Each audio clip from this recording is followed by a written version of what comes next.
Good morning.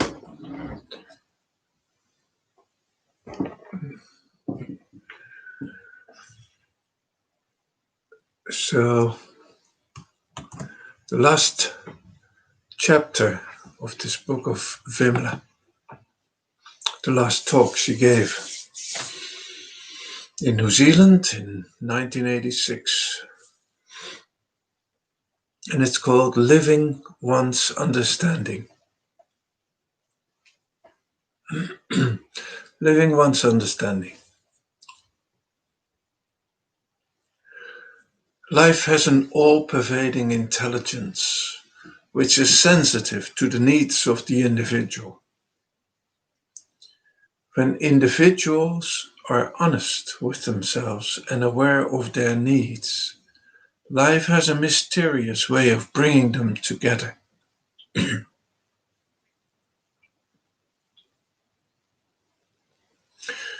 We have been together at this retreat for some time. Now we will go back to our homes, to the daily round, the responsibilities, commitments, jobs, families, and the whole travail of life. You may ask, what shall I do when I get home? There may not be like-minded persons around me, like there are here. There will not be the discipline and schedule of a retreat. But will there be an inner order or discipline that will oblige me to live as alertly and sensitively as I have done for the last few days?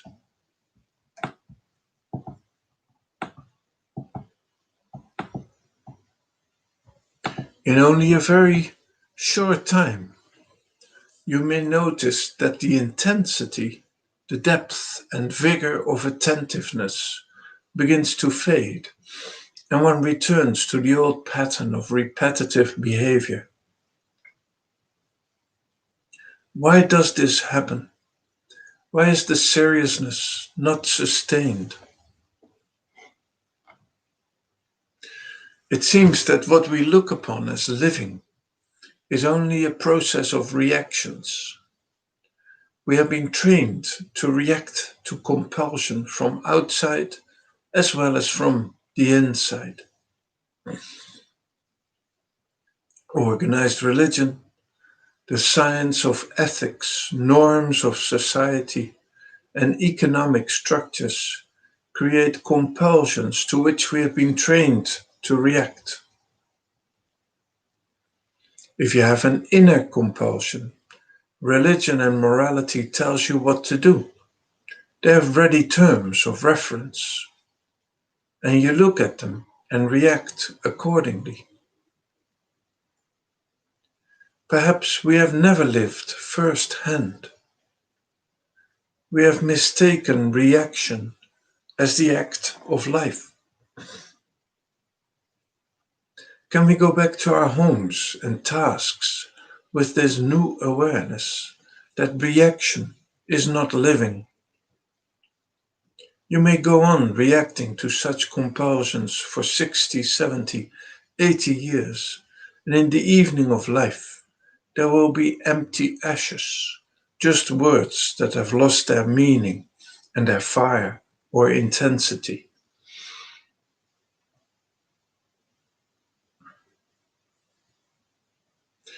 So that we will not be left with those ashes of worn out words and exhausted sentiments.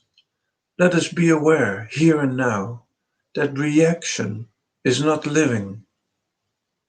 Could we begin to observe whether we are reacting according to some authority, some inner compulsion, some book or scripture, or are we acting spontaneously out of our own understanding? Let that be the beginning of a scientific inquiry. The inquiry must correlate to the whole of life, not be limited to observing verbal silence, which would be creating new rituals. None of us want this. a new church, a new ritual, or a new authority. If one likes to sit in silence, one may do so, but the important thing is to be watchful that one does not react. Reactions mean wasting precious time and energy. They are second hand, part of the conditioning fed into us. Surely we do not want to be instruments in the hands of the past, so that it can project itself and graft on the present. We would like to live whatever little light of understanding we have. That light is our life. When we move away from this retreat, can we begin the sacred inquiry of being spontaneous, living firsthand, come what may? Secondly, let us be aware that relationship is not bondage. Outside ourselves, there is no bondage that can arrest our growth or prevent us from living. The bondage and hurdles are within us. The source of all obstacles is the sense of me, the I consciousness, which wants to preserve its separateness at all costs.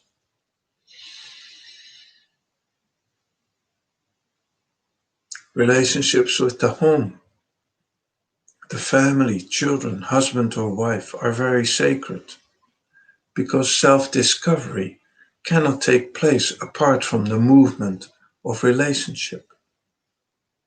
It is an opportunity to watch the quality of your actions and your words, the state of your mind while you talk and walk, while you look at your wife or husband and play with your child. Do your work, scrub the floor, wash the clothes. This is life. Let us not harbor an illusion that relationships at home or work are obstacles in the path of inquiry or self discovery. They are all opportunities, the mirrors in which we are reflected. The actual I, not the image about myself, but the very fact of my being, is reflected in everything that I do or don't do. Let us not use relationships as pegs on which we hang the responsibility for our lack of growth or for transformation. There is no life in isolation. There will be the existence, physical survival, but not life.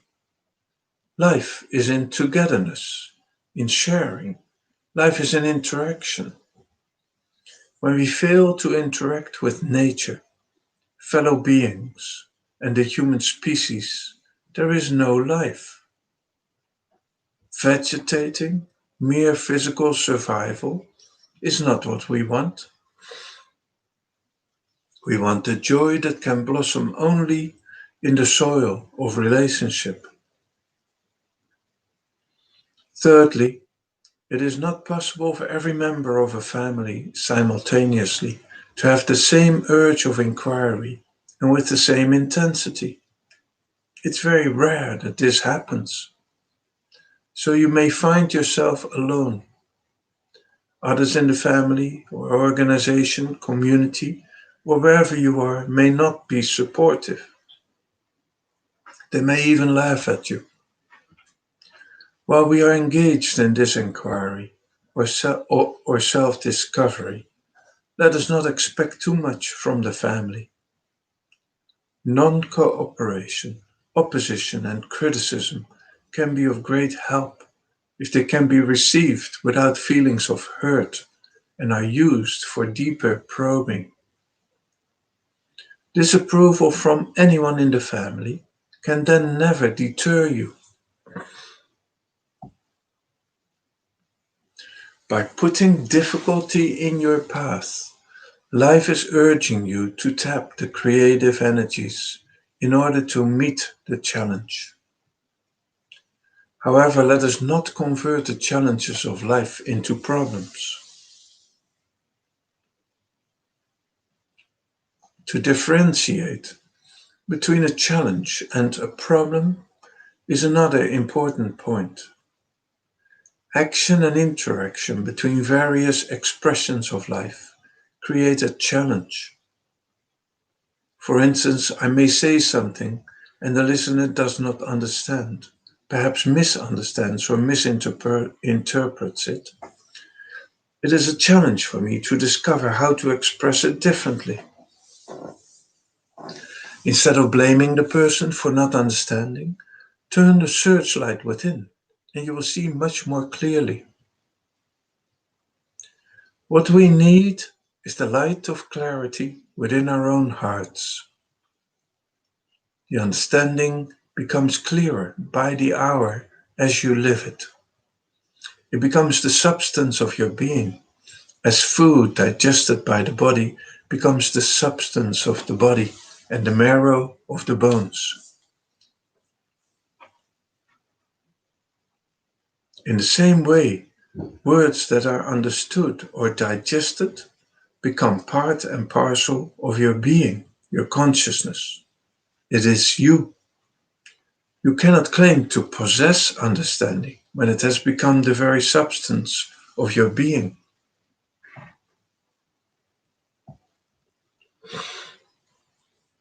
Challenges are the nature of life.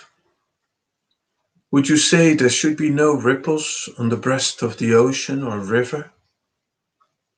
Ripples or waves, even stormy waves, are an integral part of waters. And life is an ocean of relationships, and every interaction releases a challenge. If you do not accept authority in any field of life, you become surrounded by these magnificent challenges. I call them love letters from God, to be decoded, understood, and responded to.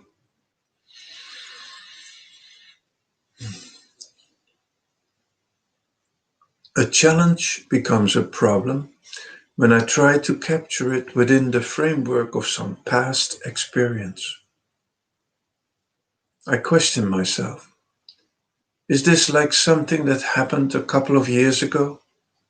Or like something in the life of Ramakrishna, Krishnamurti, the Buddha, Christ?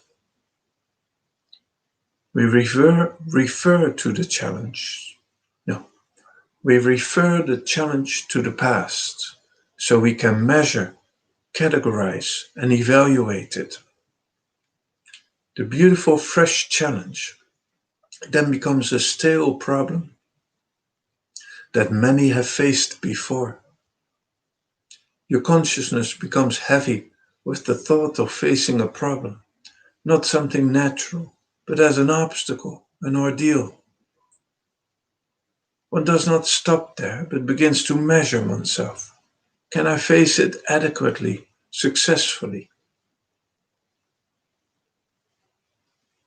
You create expectations about yourself that you must rise to the standard that you have set, building up an image of yourself.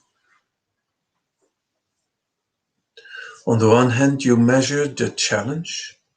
On the other, you measure your own adequacy or inadequacy. All this ferments in the mind. It troubles it, torturing the nerves, and you say, I cannot do it alone. Let me go and ask someone else how to do it. It is not necessary to indulge in this vicious measuring and evaluating. Why not understand it with whatever intelligence one has and face it completely here and now? Why be concerned so much with success, not in the physical or material sense of a business or the problems with income tax, insurance, and such things, but success in the field of psychological relationships? It is important not to convert challenges into problems, but to look at them, understand them with whatever intelligence we have. For intelligence grows when it is used. Let there be no time lag between the awareness of a challenge and the act of responding to it.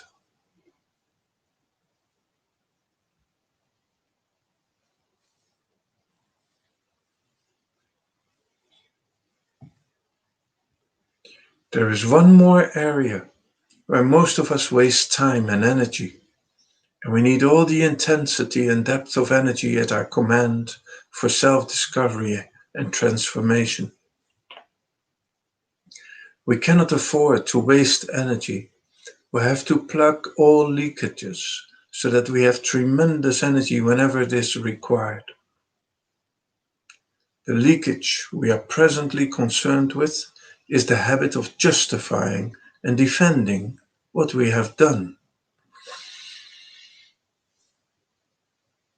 Perhaps you feel lazy and you lay in bed, though sleep is over. To justify the laziness, you say, "Oh well, last night such and such happened, therefore I'm lying here." One pleads one's actions before one's own intelligence to avoid feeling guilty.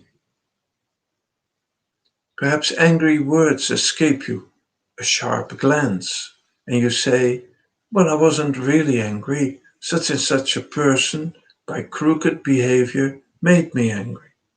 I'm not angry by nature." You know this juvenile game that we play with ourselves, wasting our time in self defense. If I was angry, I was angry. Why not accept it? If I felt jealous, I was jealous. Those moments and anger are not excuses for self defense, but opportunities for self understanding. It was not that I was angry, the anger was me, the jealousy was me. Every effort of justification dissipates the energy we need for perception, clear perception. This is not the place to talk about an individual as condensed cosmos, but all energy in the cosmos is actually available in a single human body.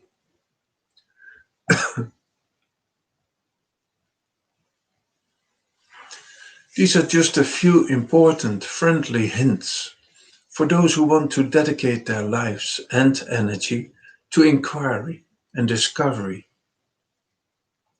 so they may contribute to the evolution of human consciousness by living what they have understood.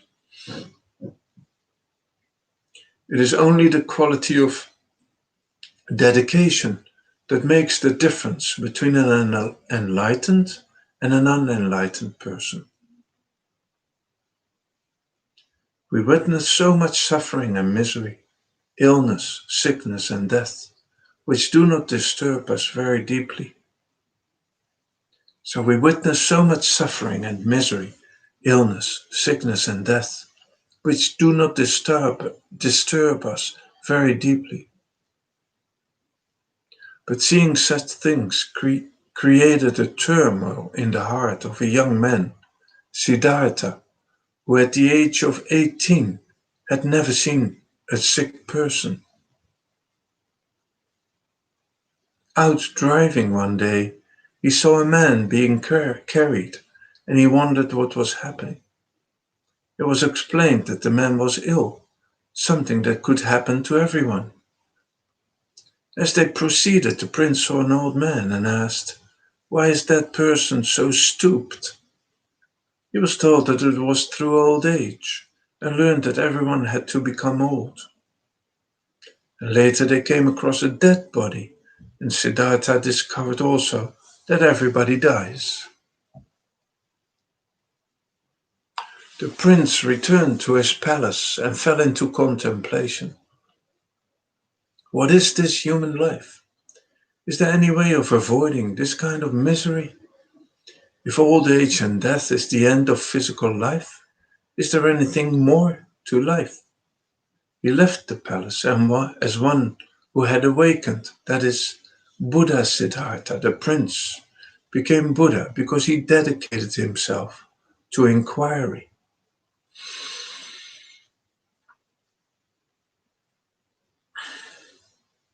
That was 2,500 years ago. But more recently, there was a boy, aged 12, who faced the same questions.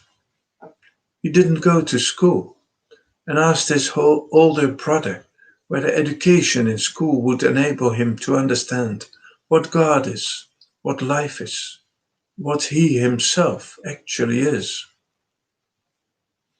When told that such things were not taught at school, he ran away and remained in a cave for 6 years. We know him as Ramana Maharshi, who also dedicated himself to the inquiry. We cannot go to caves, and we cannot leave our homes. Can we then seriously engage in such an inquiry as a necessity of life, but not sadly, or looking on it as an ordeal? Can we do this while still discharging and taking care of our responsibilities? Can our hearts become the caves where we make our own abode, where we correlate everything to the needs of freedom, truth, and love?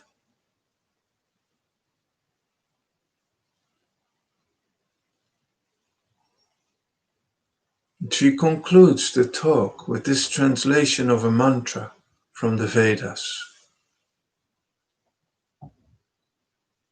Cosmic consciousness, cosmic intelligence, waits upon those who are in the deep slumber of self-ignorance. It waits upon them so that it may help them when they awaken. It, it cooperates with those who are already awake in order that they may enjoy the bliss of peace and love and freedom. O my mind, wake up to the presence of that divine intelligence surrounding you so that you will be able to receive it in your being.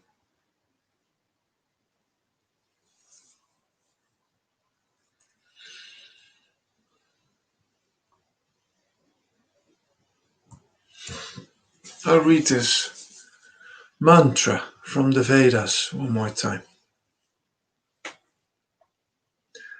Cosmic consciousness, cosmic intelligence waits upon those who are in the deep slumber of self-ignorance. It waits upon them so that it may help them when they awaken. It cooperates with those who are already awake in order that they may enjoy the bliss of peace and love and freedom. O my mind, wake up to the presence of that divine intelligence surrounding you so that you will be able to receive it in your being.